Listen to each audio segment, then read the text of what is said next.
Good morning, students. We are again here to complete the left topics of chapter 7 Physiology and Injury in Sports. So, once again, let us recall the topics what we have to read in this session 2020. First is physiological factor determining endurance के लिए कौन कौन से factors हैं and effects of exercise on cardio respiratory system के लिए कौन कौन से एक्सरसाइज हैं और उसका क्या इफेक्ट्स हैं। Effects of exercise on muscular system, हमारा एक्सरसाइज के क्या क्या इफेक्ट्स हैं on our muscular system. And next is first aid, objectives of first aids,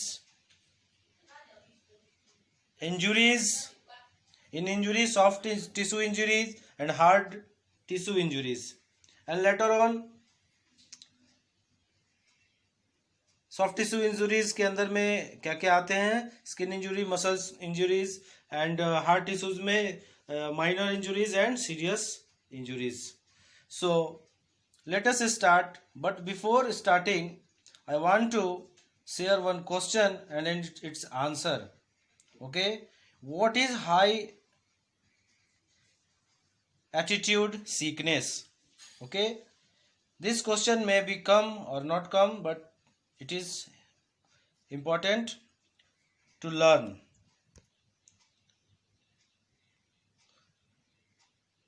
Altitude sickness has three forms: acute mountain sickness, HAP and HES. So let us see. Mild altitude sickness is called acute mountain sickness, AMS, acute mountain sickness, and is quite similar to a hangover. It causes headache, nausea and fatigue. ठीक है, इसमें सिर दर्द, सर्दी जुकाम तो नहीं, सिर्फ हेडेक्स जिसको सिर दर्द बोलते हैं, और थकान बहुत महसूस होगा और आपको जो है बहुत अजीब सा महसूस होने लगेगा। ठीक है, this is very common. Some people are only slightly affected, other people awful. However, if you have AMS, that is acute mountain sickness, you should take this as a warning sign. हमको इसको ऐसे लेना है कि ये भाई कुछ symptom दिखा रहा है, किस चीज के लिए, that you are at risk of serious form of altitude sickness. अगर आपके सिर में, कब, ऐसे घर के लिए नहीं है ये, जब हाई अल्टीट्यूड में आप काम कर रहे हो, वहां पे माउंटेनिंग कर रहे हो, स्पोर्ट्स कर रहे हो, it is for that time. Okay, वहां पे अगर आपके सिर दर्द हो रही है और आपको बहुत थकान महसूस हो रहा है, आपको बहुत उल्टी जैसा महसूस हो रहा है, देन यू गेट आपको समझ जाना है कि अब आपको maybe you are affected from AMC. ठीक है, तो इसमें क्या क्या होता है. ठीक है, HEP is a excess fluid on the lungs and causes breathlessness. ठीक है, आपके लंग्स में एक ऐसा फ्लूइड हो जाएगा जो कि आपको सांस लेने में प्रॉब्लम करेगा. It is never normal to feel breathless when you are resting, even on the summit of Everest. This should be taken as a sign that you have and may die soon. समझ में आ रहा है, आप यहाँ पे मर भी सकते हैं, इसलिए तुरंत इसका उपचार करना है, फर्स्ट एड करना है और इमीडिएटली डॉक्टर के कंसल्ट में आना है. HAPE can also causes a fever, आपको हाई फीवर भी हो सकता है, and coughing up frothy spit. HAPE and HACE often occur together, कभी कभी दोनों साथ में होता है. तो what is HACE? HACE is a fluid on the brain. Next, पहला क्या था, है लंग्स को चॉक कर रहा था, लंग्स को जाम कर रहा था ये फ्लूइड. नेक्स्ट क्या है, ये ब्रेन में फ्लूइड का ये स्प्रेडिंग स्टार्ट होता है। It causes confusion. अब ब्रेन जो है पूरे शरीर को कंट्रोल कर रहा है, वहाँ फ्लूइड इस तरह से स्प्रेड हो रहा है, तो वो क्या क्या कर सकता है, तो कंफ्यूजन क्रिएट करेगा, कॉमसिनेस करेगा एंड स्टम्बलिंग।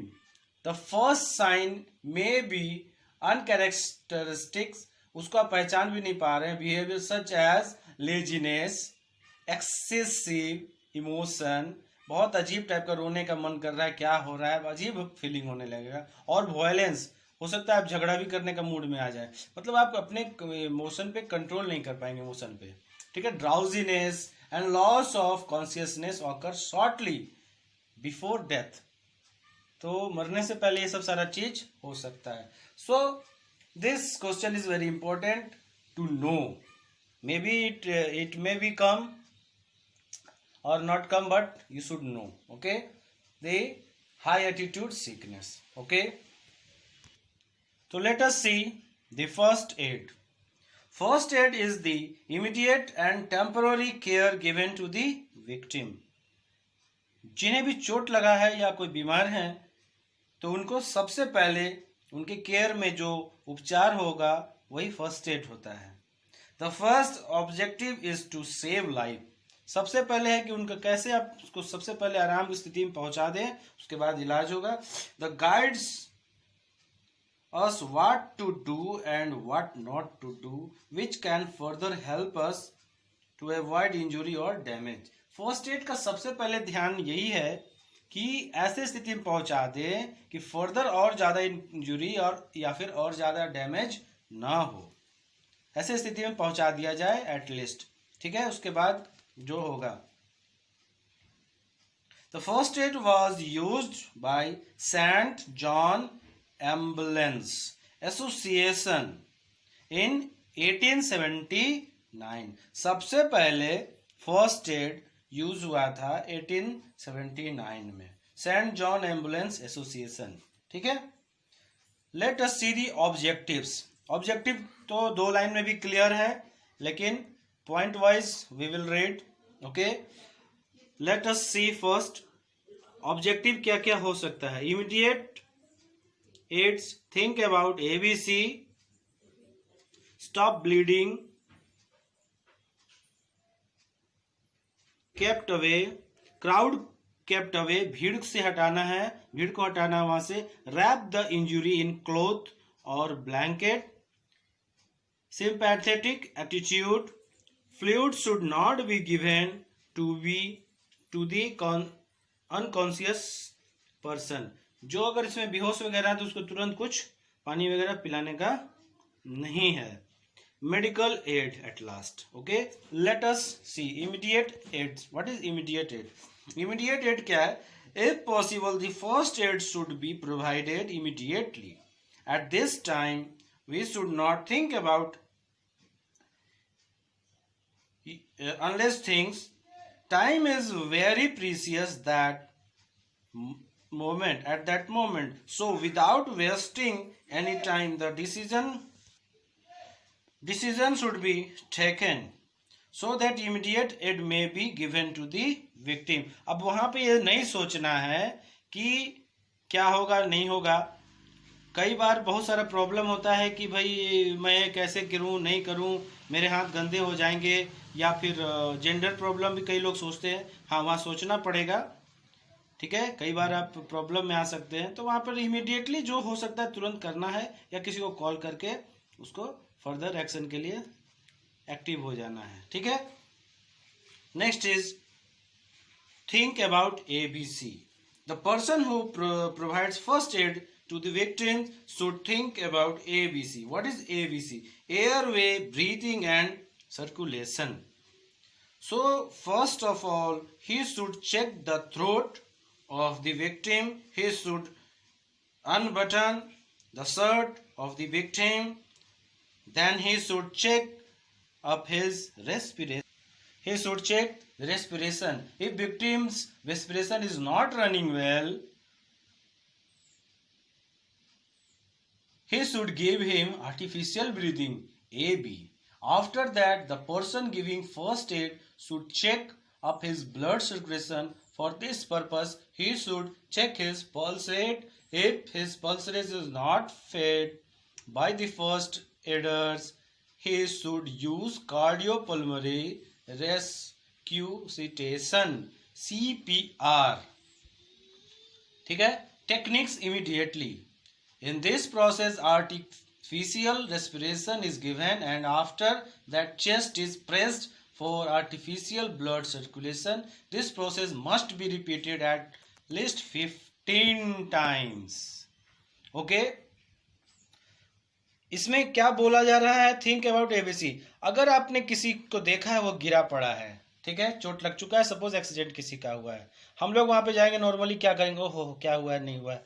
लेकिन हम लोगों को क्या करना है, उसके मुंह को, नाक को चेक करना है. कहीं एक्सीडेंट के दौरान मुंह में, नाक में कुछ फंस तो नहीं चुका है, कोई मिट्टी वगैरह, कंकड़ वगैरह, बहुत सारी चीज हो सकता है. तो उसके गले को और नाक को साफ कर देना है, ताकि ही शुड सांस लेने में कोई प्रॉब्लम ज़्यादा नहीं हो पाए. ठीक है. और अगर उसका पल्स रेट गिर रहा है, वो ब्रीथिंग में प्रॉब्लम हो रहा है, तो वहाँ पे आर्टिफिशियल ब्रीथिंग का कोई जुगाड़ लगाना है. ठीक है. और अगर नहीं है तो फिर एट लास्ट सीपीआर. सीपीआर में क्या होता है, उसके मुंह को अच्छी तरह से साफ करते हैं, थ्रोट को साफ करते हैं, और जब नहीं कुछ ऐसे बन पाता है तो फर्स्ट एड में हम लोग अपने मुंह से उसके मुंह में, विक्टिम के मुंह में सांस देने का कोशिश करते हैं. This is CPR. ओके. तो नेक्स्ट, स्टॉप ब्लीडिंग. अगर किसी को जब चोट लग चुका होता है तो वहां पे हम लोग और क्या कर सकते हैं, तो वहां पे हम लोग सबसे पहले ब्लीडिंग को रोकने के लिए जो भी प्रयास हो सकता है, कपड़ा वगैरह बांधते हैं. It should be stopped at once. The wounded person's life may be in danger in case of excessive blood loss. If this hand or leg is bleeding, it should be raised. वहां पे elevation का जुगाड़ करना होता है. ये elevation क्या होता है, हाँ, we will read later on, but elevation is very important. जब भी हम लोगों को चोट लग जाए और ब्लीडिंग हो रहा है, तो हम लोगों को सबसे पहले उस स्थिति को बनाना है, उस पैर को एलिवेशन ऊपर उठा देना है. ठीक है. एलिवेशन हम लोगों ने देखा है ना, क्लास 11 में हम लोग पढ़े थे, सीढ़ी ऊपर की ओर जाती है, तो हमारा सर्कुलेशन जो है हृदय से पंप होके पूरे बॉडी में फैलता है, और फिर सपोज हृदय से, हार्ट से पंप होके कहाँ, अगर पैर में जाना है और पैर को हम उठा देंगे ऊपर, तो सर्कुलेशन में देरी होगी ना. सेम वे, अगर पैर चोट लगाए तो पैर को उठा देते हैं ऊपर, सो दैट कि ब्लड वहां जल्दी जल्दी ना पहुंचे और ब्लीडिंग ना हो. अगर हाथ में लग जाए तो हाथ को भी ऊपर उठाते हैं, ठीक है, कि ब्लड सर्कुलेशन वहां तक पहुंचने में देरी हो और एक्स्ट्रा ब्लड ब्लीडिंग ना हो. Okay. Next point is crowd kept away. Simple is crowd kept away. Word he clear हो रहा है कि जब भीड़ हो जाती है, जब चोट लगता है किसी को, तो लोग भीड़ लगा देते हैं वहां पे. तो भीड़ को सबसे पहले वहां से अवॉइड कराना है, अलाउ नहीं करना है, सबको धीरे धीरे हटा देना, ताकि वहां पे अच्छे से ऑक्सीजन मिल सके, हवा, वातावरण, वेंटिलेशन का काम अच्छे से हो सके. और भीड़ में कई लोग तरह तरह की बातें करने लगते हैं, ऐसे करो वैसा करो, उससे क्या होता है और सिचुएशन क्रिटिकल होते चला जाता है. Wrap the injured in cloth और ब्लैंकेट. सेम वे, अगर इंजुरी जहाँ पे हुई है तो उसको कपड़े से अच्छे से बांध देंगे या ब्लैंकेट से घेर देते हैं.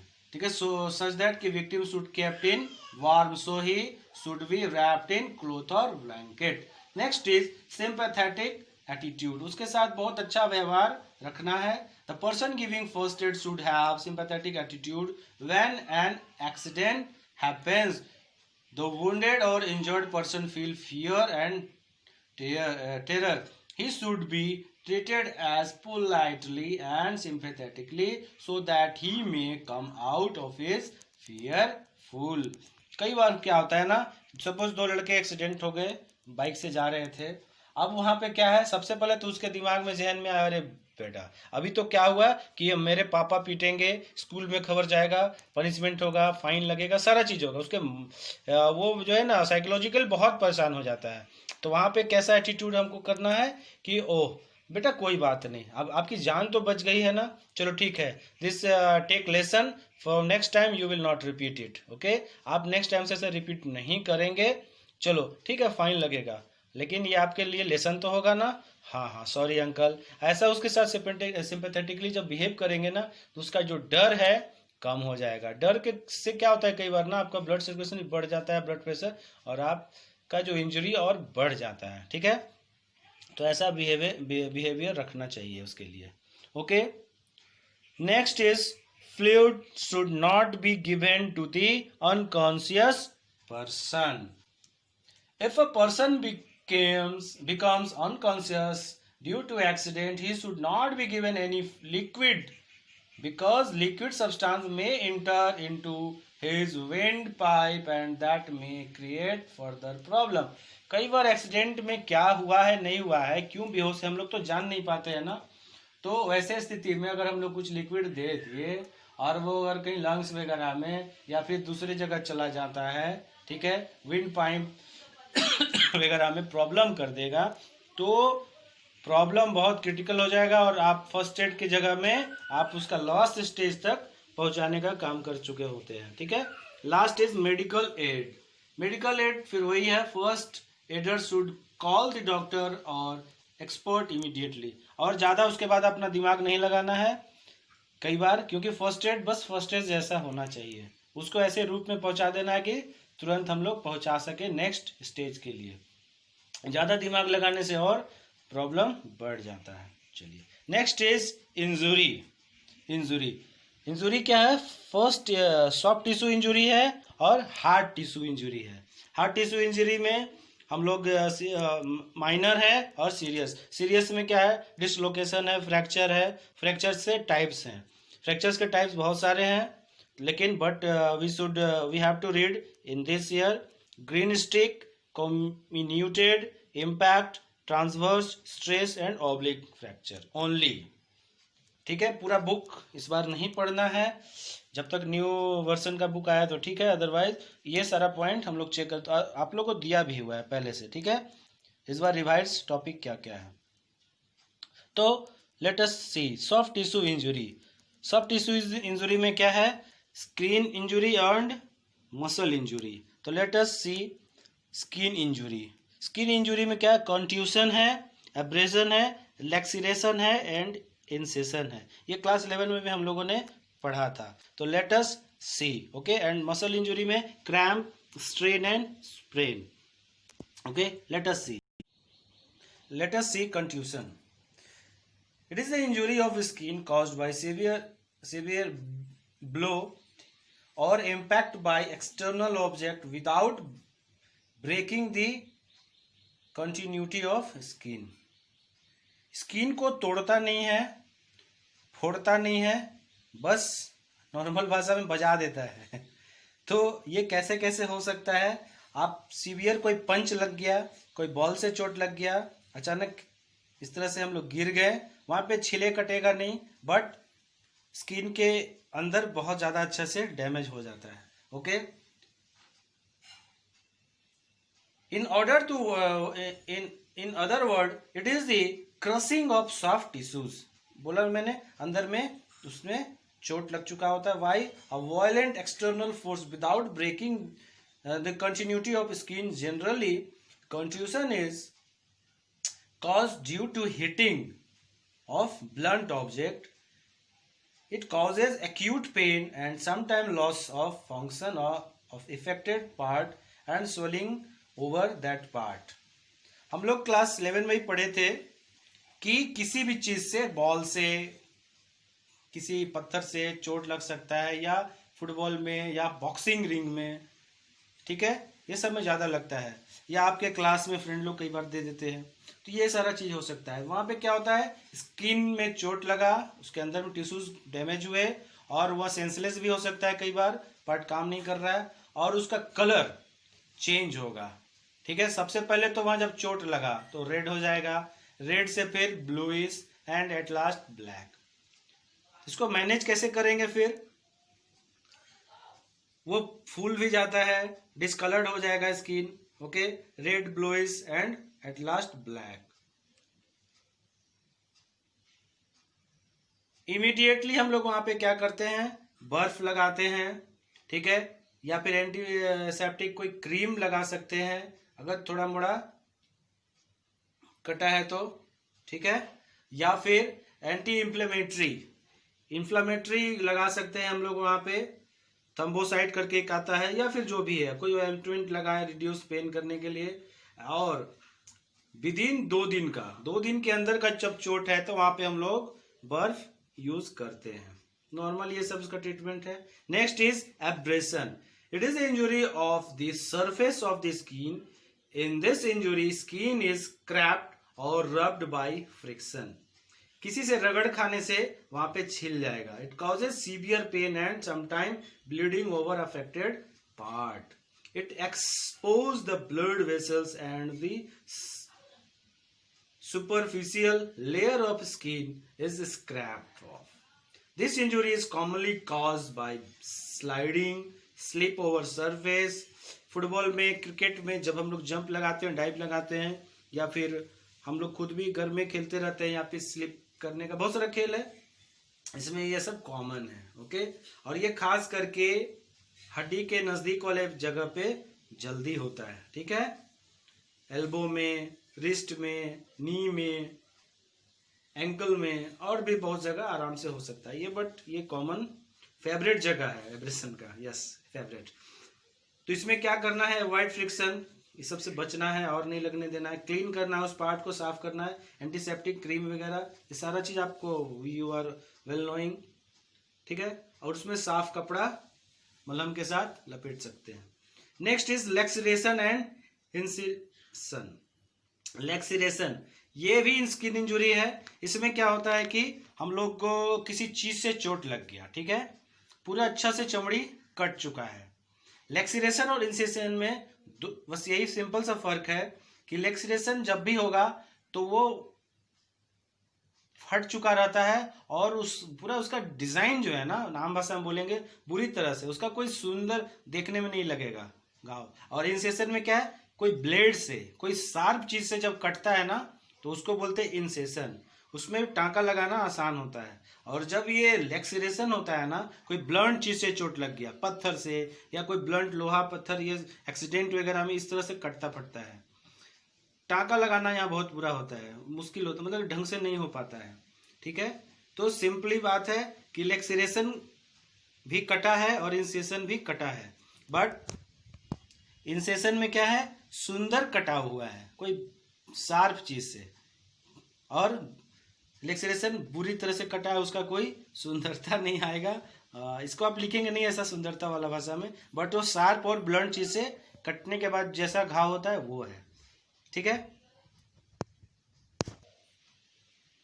Next is muscle injury, cramp, strain and sprain. Cramp, it is muscle injury, already it is cleared. Muscle में जब इसमें चोट लगता है, cramp is inability of muscles to contract properly, causing severe pain over affected part. In other words, this is unable contraction of muscles. आप उस part का use नहीं कर पाते हैं। ये चोट कैसे लगता है, जो कंट्यूशन हुआ था उस तरह से भी ये हो सकता है क्रैम्प, और ओवरलोड, मसल्स के ऊपर ओवरलोड का काम हुआ है तो भी हो सकता है। लॉस ऑफ मिनरल्स, सॉल्ट और मिनरल बॉडी में हो, इसका भी अगर लैकिंग्स हो रहा है तो भी हो सकता है। ओवर स्वेट, बहुत ज्यादा स्वेटिंग हो रहा है तो भी हो सकता है। या ओवरलोड कब हो सकता है, जब रेस्टलेस हो गया है, हम लोग थकान महसूस कर रहे हैं लेकिन हम लोग फिर भी रेस्ट नहीं ले रहे हैं, ओवर वर्किंग करते जा रहे हैं, तो भी मसल्स में क्रैम्प आ सकता है। मसल्स में क्रैम्प मतलब समझ में आ रहा है, बॉडी में जिस जगह पे मसल्स है उसके अंदर का टिश्यूज डैमेज हो जाना, ठीक है, वो दोनों स्थिति में हो सकता है, ओवरलोड से, रेस्टलेसनेस से, या फिर लॉस ऑफ या lack of salt, mineral, body में पानी की कमी, ये सब सभी चीजों से हो सकता है, ठीक है। इसके मैनेजमेंट में क्या करते हैं, कंप्लीट रेस्ट लेना है और सफिशिएंट ड्रिंक लेना है, that means lemon water, juice, fruit juice etcetera etcetera. Massage भी कर सकते हैं थोड़ा बहुत, और उसमें बर्फ लगा सकते हैं, और इस तरह से, okay. And prevention over exertion, अब उसके ऊपर कोई जर्क कोई ऐसा वर्क अब नहीं करने देना है। ओके, और एट लास्ट जब ये सब फिर नहीं ठीक हो रहा है तो लास्ट में एक्सेसिव हॉट और कोल्ड क्लाइमेट से भी बचना है वहां पे। ठीक है। स्ट्रेन, स्ट्रेन क्या है? It is injury. Strain, strain it is a further part of cramp. Cramp से थोड़ा और आगे बढ़ जाता है। इसमें मसल्स जो भी भाग है वो अंदर में फट जाएगा। ठीक है। क्रैम्प में अभी वो स्थिति नहीं हो पाई थी, लेकिन स्ट्रेन में क्या होगा, मसल्स अंदर के टिश्यूज जो हैं फट जाएंगे। सेम कॉजेज सब है, ओवरलोड। ठीक है। और वहां पे फूल जाएगा, वो मसल इनएक्टिव हो जाएगा। इसके लिए भी हम लोग को क्या करना है, बर्फ का काम यूज करना है, बर्फ यूज करना है और एलिवेशन का काम करना है और उस बॉडी को हिलने डुलने नहीं देना है। अच्छे से उसको लपेट करके उसको कपड़े से या फिर इस तरह से जो हम लोगों का आता है ये क्रैप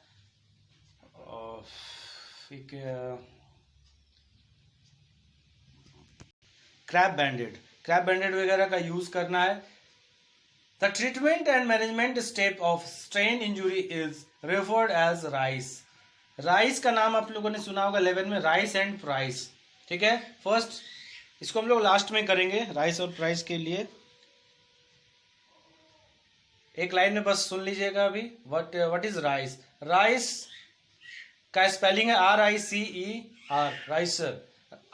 फर्स्ट आर से रेस्ट है, सेकंड से आइस, सी से कंप्रेशन, ई से एलिवेशन, रिहेबिलिटेशन एंड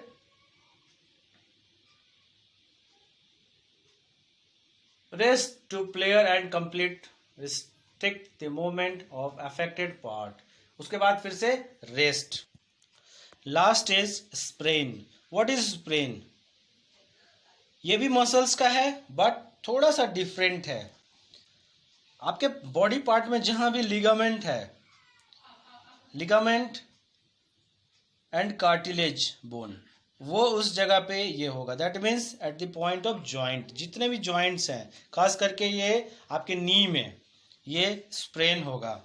ठीक है। एंकल में होगा, ट्विस्ट हो गया या ओवरलोड हो गया तो वहां पे जो आपका लिगामेंट है, लिगामेंट एंड कार्टिलेज। कार्टिलेज क्या होता है, आपके जो बोन का एज होता है, एज को कवर करता है। पैडी टाइप होता है वो, सॉफ्ट मसल टाइप है या फिर वो फैटी टाइप वो होता है, उसको ही हम लोग बोलते हैं कार्टिलेज। और लिगामेंट क्या है, थ्रेड टाइप है, मोटा एक ट्यूब टाइप का है जो दोनों ज्वाइंट को जोड़ के पकड़ के रखने का काम करता है। और जब इसमें ओवर ट्विस्ट हो जाए या ओवरलोड हो जाए तो स्प्रेन ऑकर करता है और आपका जो ये पार्ट है इनएक्टिव हो जाएगा। आप चल फिर नहीं पाएंगे, उसमें लोड नहीं दे पाएंगे। सेम है। ठीक है। अंदर में इंटरनल ब्लीडिंग हो सकता है, इंटरनल टिश्यूज और ये सब सारा हैम्पर हो जाएगा। और सेम है इसका मैनेजमेंट। फिर हम लोग राइसर यूज करेंगे, रेस्ट करेंगे, उस पोजीशन को हिलने नहीं देंगे, आइस का उपयोग करेंगे, आइस पैड वगैरह ला करके उसके ऊपर यूटिलाइज करेंगे। कंप्रेशन, कंप्रेशन में क्या है, अच्छे से उसको क्रैप बैंडेड वगैरह से लपेट देंगे टाइट से। इवलेशन, ठीक है। एलिवेशन, एलिवेशन ऊंचे पे कर देंगे, तकिया हो या फिर इस तरह से तख्त पे रख देंगे ताकि ब्लड सर्कुलेशन ना हो और तो पेन भी कम होगा। रिहेबिलिटेशन के लिए फिर हम लोग सारा चीज करेंगे और डॉक्टर के पास लेके चलेंगे। ठीक है। So let us see heart tissue injury. Heart tissue में क्या है, minor injury and serious injury. Minor injury, these injuries do not affect much to the fitness of a player. They are less painful. The pain vanishes after some time. The minor injuries, these are localized inflammation cause छोटा मोटा, ये जैसे suppose हम लोग नया नया शुरू किए दौड़ना तो पाँव थोड़ा सा फूल गया, ठीक है, तो ये क्या है भाई, रिहेबिलिटेशन इसका तुरंत हो सकता है। 2-3 दिन में रेस्ट करेंगे या फिर जॉगिंग वगैरह करते करते एक्सरसाइज करते करते स्ट्रेचिंग करते ठीक हो जाता है। तो these are only the minor injury. But the serious injuries क्या है, वो चोट लगना, ठीक है।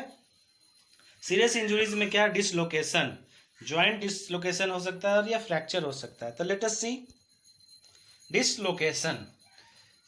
It is an injury of joint in which the adjoining bones are displaced from their original position. It may be associated with sprain or fracture.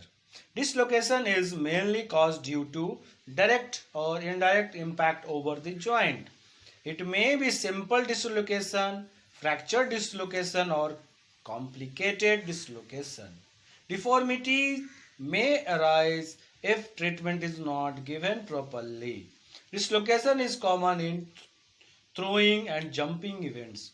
It may be prevented by strengthening muscles, performing proper warming up, controlling the excessive range of movement of joint and avoiding jerk movement etc. ठीक है, joints के ऊपर में excessive load या excessive stretching से ये सब चीज हो सकता है, और हम लोग इसको कैसे अवॉइड कर सकते हैं? तो सिंपल चीज, जितने भी इसके कॉजेज हैं उसको दूर करेंगे, हम लोग वार्म अप करके रखेंगे, नॉलेज एक्वायर करके रखेंगे, बॉडी फिट रखेंगे, एक्सेसिव रेंज से अवॉइड करेंगे, and so on so on. Okay, now it is fracture. What is fracture? Fracture. In this injury, bone breaks up by some external pressure. कई बार जो है बाहर से कुछ प्रेशर से, एक्सीडेंट से और तरह तरह से हिट वगैरह के थ्रू फ्रैक्चर हो जाता है. ओके, देयर में बी स्लाइट ब्रेकेज और कंप्लीट ब्रेकेज. फ्रैक्चर में बी सिंपल और कॉम्प्लिकेटेड. इनकम्प्लीट और wrong treatment of fracture is very dangerous. Thus be handled by an expert. First aid steps are to stop bleeding and restrict further movement of that part. ऐसे जगह पे first aid में ज़्यादा दिमाग नहीं लगाना है, ज़्यादा एक्सपर्टीज नहीं दिखाना है. अगर ब्लीडिंग है तो उसको खाली बंद करने का उपाय करके बस उसको नो मूवमेंट पोजीशन में ला करके बस सीधे हॉस्पिटल ले जाना है, और ज़्यादा दिमाग नहीं लगाना है. ओके, तो let us see fracture. Close fracture, open fracture, complete fracture, incomplete fracture, green stick, communicated fracture, impact fracture, transverse, stress, oblique, compound, complicated, and so on so on. But we have to read only green stick, comminuted, impact, transverse, stress and oblique. तो let us see green stick. ये 11 में भी हम लोग थोड़ा बहुत पढ़े थे. तो green stick शॉर्ट में हम लोग अगर पढ़ते चले तो when bone is bent with mild cracking, the bone does not break completely. इसको हेयर लाइन भी बोल सकते हैं ग्रीन स्टिक को. तो ये होता कब है? ये आमतौर पे हम लोग दतवन सुने हैं, दतवन. तो दतवन कैसे टूटता है? पूरा अलग नहीं होता. सखुआ का जब लेंगे या नीम का तो उसको जब तोड़ेंगे तो पूरा अलग नहीं होता, हल्का सा आवाज करता है पट, बस इतना ही. ये हम लोग का हड्डी भी ग्रीन स्टिक फ्रैक्चर इसी तरह का होता है. और ये आमतौर पे किस में होता है? छोटे बच्चों में. उनकी हड्डियां बहुत कमजोर कोमल होती है और वो बस टूट के लदे रहते हैं, टूटते अलग नहीं होते हैं. So next is comminuted fracture. Bone is broken up into many small pieces at the site of fracture. चोट लगने के बाद उसी जगह पे चूर हो जाते हैं बहुत सारे पीसेस में. Okay, this is comminuted fracture. Impact fracture, the broken bone is driven into another broken bone, or when the broken end protrude into other bone or a part of sudden impact. हड्डी टूट करके एक दूसरे में धंस जाए तो इसे हम लोग कहते हैं impact fracture. Transverse fracture. This type of fracture is caused due to the breaking of bone at right angle with the axis of the bone. टूट करके पूरा आधा आधा राइट एंगल का एंगल बन जाए तो समझना है कि ट्रांसवर्स फ्रैक्चर हो चुका है. वो बहुत बुरी स्थिति होती है. इसमें ना आपके मसल्स भी डैमेज होते हैं. So stress fracture. A stress fracture is also known as hair line fracture. It is caused by repeated stress over time. एक ही हड्डी पे या लगातार बहुत ज्यादा उस पर स्ट्रेस महसूस हो रहा है. Almost occur in jumping. ठीक है, जंपिंग में बार बार हम लोग के लोअर बैक में या एंकल जिसको एडी बोलते हैं, वहां पे बार बार जंप करने से चोट लगता है और वहां हेयर लाइन क्रैक्स हो सकते हैं. Last is oblique fracture. And oblique fracture is that in which the bone breaks diagonally. Oblique fracture tend to occur और ऑन लॉन्गर बोन. ये बड़े हड्डियों में, बड़ा हड्डी आपका कहाँ कहाँ होता है? स्टिबुला, फेबुला, ठीक है, इस तरह से. Let us see the symptoms of bone injury. Severe pain around fracture or around the joint or bone. The joint bone will look deformed and swelling around the affected part. The joint's bone will appear fixed with no movement being possible. The local temperature rises. Fracture part is deformed. Normal चीज है, जब भी जहां पे चोट लगा है या फिर फ्रैक्चर हुआ है तो वो एरिया में मूवमेंट नहीं हो पाएगा. आप वहां पे स्वेलिंग महसूस करेंगे, फूल जाएगा, कई बार कलर भी चेंज हो सकता है. और फ्रैक्चर के हिसाब से वो अगर ज्यादा इस तरह का हुआ है तो इम्पैक्ट होगा तो कट छट भी जाता है. और उस जगह को हम लोग को हिलाना डुलाना नहीं होता है, ठीक है. और उस जगह का जो टेम्परेचर है गर्म हो सकता है और आपको माइल्ड फीवर भी हो सकता है. तो what is the first aid management for bone injury? Do not move the joint और bone. The victim should be kept at a comfortable position. ऐसे पोजीशन में जहाँ कोई मूवमेंट नहीं हो. अप्लाई कोल्ड पैक और ice pack to reduce pain, swelling and internal bleeding. वहां पे गर्म रखना है. कैसे? वो ठंड आइस पैक वगैरह दे करके, ठीक है. तो provide support by using string और स्प्लिंट बैंडेज. वहां पे सपोज हाथ में है या पांव में तो वहां पे बैंडेज दे करके उसको ढंग से कर देना ताकि उस पे लोड ना रहे, ठीक है. Patient should be handled by an expert doctor and x-ray and other diagnosis should be done properly. The expert should manage immobility by applying plaster so as to enable the joint to take its real position. उसको immobility के position में लाना है, या तो बैंडेड बांध कर या प्लास्टर बांध करके या पहले के समय में स्टिक वगैरह से टाइट करके उसको ठीक कर दिया, फिक्स किया जाता था और उसको ज्वाइंट होने के लिए छोड़ दिया जाता था. और ये जो इमोबिलिटी का जो पोजीशन होगा एटलीस्ट 3 to 6 वीक, ठीक है. 1 महीना से लेकर 1.5 महीना तक का ये पोजीशन इस समय हो सकता है. After full treatment of the dislocated joint और bone fracture follows the progressive rehabilitation exercise और physiotherapy to regain strength of the joint or bone under the observation of an expert. Complete होने के बाद उसके लिए फिजियोथेरापिस्ट के पास या expert के पास जा करके हम लोग एक्सरसाइजेस वगैरह करेंगे ताकि वो फिर से स्ट्रेंथन हो जाए. नाउ काउजेज आप लोगों को एकदम मुंह पे उंगली में काउंट करके याद रख लेना चाहिए. किसी भी काउजेज, किसी भी चीज के काउजेज क्या हो सकते हैं, ठीक है. फॉर एग्जाम्पल मैं बोलूंगा कि आप एग्जाम में फेल कैसे कर सकते हैं, तो आप काउजेज में क्या क्या बोल सकते हैं? Lack of knowledge, lack of infrastructure, lack of books, ठीक है, lack of teachers sometime, lack of tuitions, lack of study.